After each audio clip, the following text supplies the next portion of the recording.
মায়ের পেটের জগৎ থেকে কোরআনের হাফেজ হয়ে দুনিয়াতে এসেছে, আর আমাদের সন্তানরা সিনেমার নায়ক হয়ে আসে, আমাদের সন্তানরা নায়িকা হয়ে আসে। ওই জন্য কবি কত সুন্দর ভাবে লিখেছে, সন্তান গর্ভে বাঁচবে কি মরবে, সন্তান গর্ভে বাঁচবে কি মরবে, মনেতে ভারী শোক, দেখে ওরা ইউটিউব আর ফেসবুক, দেখে ওরা ইউটিউব আর ফেসবুক। সন্তান গর্ভে বাঁচবে কি মরবে, সন্তান গর্ভে বাঁচবে কি মরবে, মনেতে ভারী শোক, দেখে ওরা ইউটিউব আর ফেসবুক। ও আগেকার মা বোনেদের পেটে এলে সন্তান,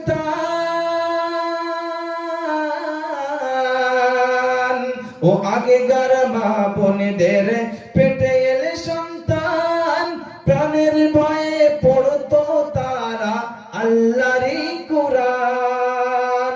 ও আগেকার মা বোনেদের পেটে এলে সন্তান, প্রাণের ভয়ে পড়তো তারা আল্লাহরই কোরআন।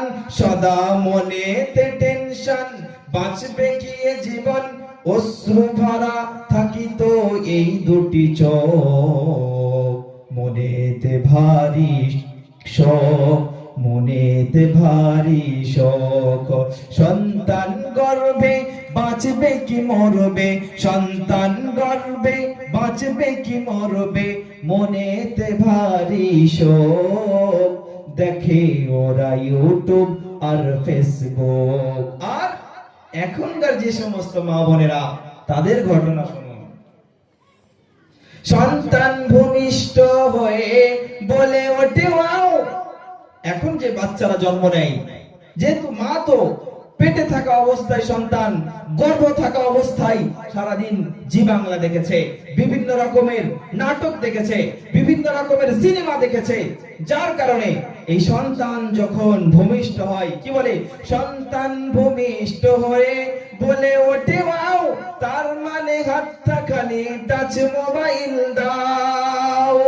মোবাইল দিলে হাতে বন্ধ সাথে সাথে, মোবাইল দিলে হাতে বন্ধ সাথে সাথে, থাকবে না কান্না হাসি ভরা মুখ, মনেতে ভারী শোক, মনেতে ভারী শোক।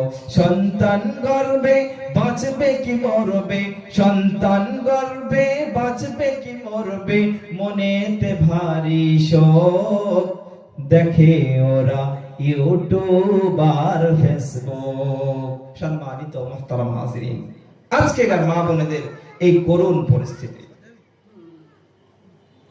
এই আব্দুল কাদের জিলানী রাহমাতুল্লাহ আলাইহি যখন বয়স হয়ে গেছে, কিছুদিন হয়ে গেছে, মাদ্রাসায় পড়াশোনা করছে, হঠাৎ একদিন বাড়িতে এসে তার মাকে বলছে, ও আমার কলিজার টুকরা মা, আমি পড়া করি, মাদ্রাসায় পড়াশোনা করি, কিন্তু আবার পড়া ভুলে যাই, কারণ এর কি আছে? মাকে বলছে, আম্মাজি আমি পড়াশোনা করি, কিন্তু পড়াশোনার ইয়াদ করার পরে, মুখস্থ করার পরে সেগুলো আবার ভুলে যাই, এর কারণ কি আম্মাজি?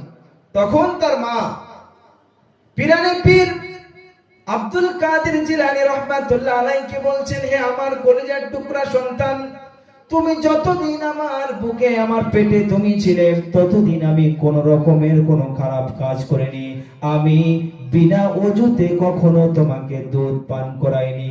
তবে হ্যাঁ, একটা কথা আমার মনে পড়ছে, তোমার যে পড়া ভুলে যাওয়ার একটাই কারণ, যেটা আমার মনে হচ্ছে, আমার আব্দুল কাদের, যখন তুমি আমার পেটে ছিলে, আমি তখন তোমার নানিমার বাড়িতে গিয়েছিলাম। নানিমার বাড়িতে যাওয়ার সময়, যাওয়ার পরে গিয়ে দেখি তোমার নানিমার উঠানেতে আচার শোকানো হচ্ছে। আমি তোমার নানিমাকে জিজ্ঞাসা না করে ওই আচার একটা তুলে আমি খেয়ে নিয়েছিলাম। পরবর্তীতে যখন তোমার নানিমাকে আমি জিজ্ঞাসা করি, মা এই আচারটা কাদের, তখন তোমার নানিমা বলেছিল, মা এই আচার আমাদের না পার্শ্ববর্তী এলাকাতে পাশের বাড়ির একজন মহিলাদের আচার, তখন আমি আমার মুখের ভিতরে হাত দিয়ে আমি বমি করে দিয়েছিলাম। আমার মনে হচ্ছে আব্দুল কাদের এই কারণে যে আমি না বলে এই খাবারটা যে খেয়েছিলাম তার কারণেই হয়তো তোমার উপরে এই রকম প্রভাব। আপনি আদম, একটা মানুষও পা আগে তুলতে পারবে না ওই প্রশ্নের অ্যানসার ব্যতীত। সেই কঠিন পরিস্থিতিতে ওই ব্যক্তি, ওই জওয়ান, সে ওই আরশে মহল্লার ছায়া পাবে, যে ওই কঠিন পরিস্থিতিতে জিনার সমস্ত রকম রুকাওয়াট দূর, বাধা বিপত্তি দূর, সেই সময় বলে যে আমি আল্লাহ রাব্বুল আলামিনকে ভয় করি। সম্মানিত মুহতারাম হাজরিন, হাদিসের কিতাবের মধ্যে দেখছিলাম